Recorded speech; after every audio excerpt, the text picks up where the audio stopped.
Hello guys, जय जगन्नाथ। शुभ सकाळ। आज मु आपण मानकु मटन करी बने के देखिबी। एटी देखंतु मटन को मु धोई की भलो भाबे दादरे हळदी लूण आउ टिक्के सोरिष तेल मिसेई की मैरिनेट करके मटन सब्जी रे पकेबा पई आलू फ्राई करके रखी पियाज काटी के रखी छी। आउ एठी मो मटन रे पकेबा पई अदा रसुन ताकू छिच्ची की रखी छी। कहीं ना मटन रे गोटा मसला पकेले तार टेस्ट टा भल लागे से मुझे दालचीनी तेज पत्ता आउ लवंग इलायची आउ जाई फूल दीटा पाखुड़ा रखी। मटन रे बटा मसला ठू गोटा मसला पकेले तार टेस्ट टिके भल थाए माने ताठू अधिक टेस्ट लागिवो माने बाटिबा मसला ठू कुटिबा मसला पकेले बेसी टेस्ट भल लागिवो सेते मु अदा रसुन कुटिकी नेछि आउ गोटा मसला यूज करछि। ठीक अच्छे एबे चलंतु बनेबी आपण देखंतु। तेल एठी भलो भाबे गरम हे जायछि तापर मु सब गोटा मसला पके दोछि। 2-3 सेकंड छाडला परे काटिथिबा पियाज पकेछि। ए देखंतु पियाज भलो भाबे ब्राउन कलर रे भाजी हे जायछि। एबे मु तादेरे जो कुटिथिबा अदा रसुन पकोछि। अदा रसुन को भलो भाबे तेल रे टिके भाजिला परे तापर तादेरे अलगा मसला हल्दी गुंड मिर्ची पाउडर ए सब पकांदे। प्रथम मु स्वाद अनुसार लूण पकेली तापर हळदी गुंड पकेली आपण केते मटन नेथिबे ता अनुसार सब सामान पकेबे माने मिर्ची पाउडर हल्दी पाउडर आपण बेसी स्पाइसी बनिया को चाहिले टिके मिर्ची अधिका पके परिबे। मु आदर धनिया पाउडर नेछि मसला को भलो भाबे टिके कसी देबे तेल रे टिके भाजी देबे भलो भाबे। देखंतु गोटे मिनिट मसला को मु तेल रे भाजिला परे तापर तादेरे मटन को पकेकी कसीबे।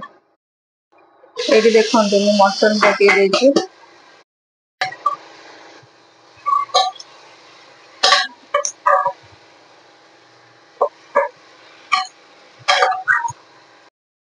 एठी देखंतु भलो भाबे मटन को मसला रे कसिला परे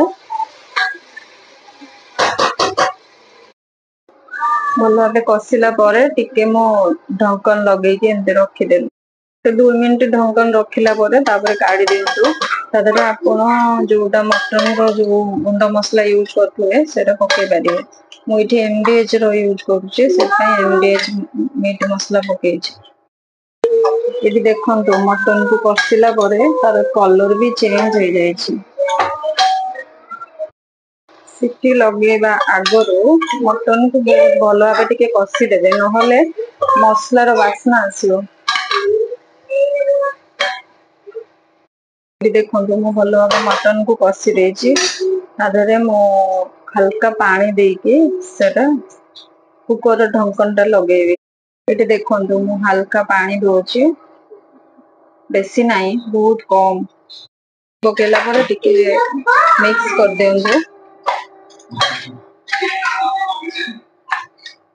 तापर कुकर ढक्कन टा लगे देंगे। एठी देखंतु मु कुकर ढक्कन लगे देछि एबे ताकू छाडी दबा 5 मिनिट 10 मिनिट माने दीटा फास्ट फुल गैस रे गोटे सीटी लगांतु तापर हल्का गैस करके दीटा सीटी लगांतु 3टा सीटी देला परे तापर आपण सेटा खोली की देखि परिबे मटन टा सिजिला ना नाही। सेते बेला पर्यंत मु भात बसैछि भात देखि दोछि भात हल्ला ना नाही।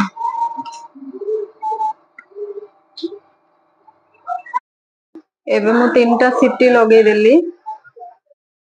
एठी देखंतु मु 3टा सीटी लगेला परे खोलिली एटा ऑलमोस्ट मटन सिझी जायछि किंतु पानी मु टिके पके दिली फिर भी मटन को जोटा पानी बाहरे सेटा बाहरी के और पानी रहि जायछि। एबे सेटा मटन झोल पई हे जिवो।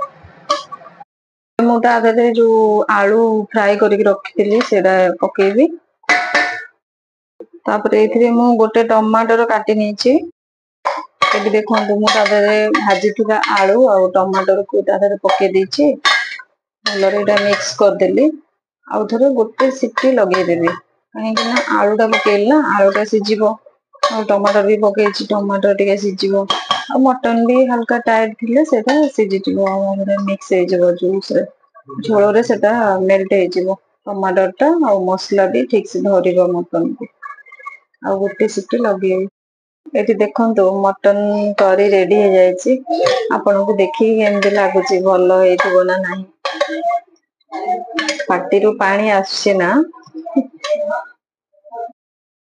ଓକେ ଫ୍ରେଣ୍ଡସ୍, ଯଦି ମୋ ଭିଡିଓ ଆପଣଙ୍କୁ ପସନ୍ଦ ଆସିଥିବ ପ୍ଲିଜ ପ୍ଲିଜ ପ୍ଲିଜ ଲାଇକ୍ କରନ୍ତୁ। ଆପଣଙ୍କୁ ଭଲ ଲାଗିଥିଲେ କମେଣ୍ଟ କରନ୍ତୁ, ଖରାପ ଥିଲେ କମେଣ୍ଟ କରନ୍ତୁ। ଆପଣ କମେଣ୍ଟ କଲେ ହିଁ ମୋର କିଛି ଭୁଲ ଥିଲେ ମୁଁ ସେଟା ନିଜକୁ ସୁଧାରିବି। Okay friends, bye bye, take care.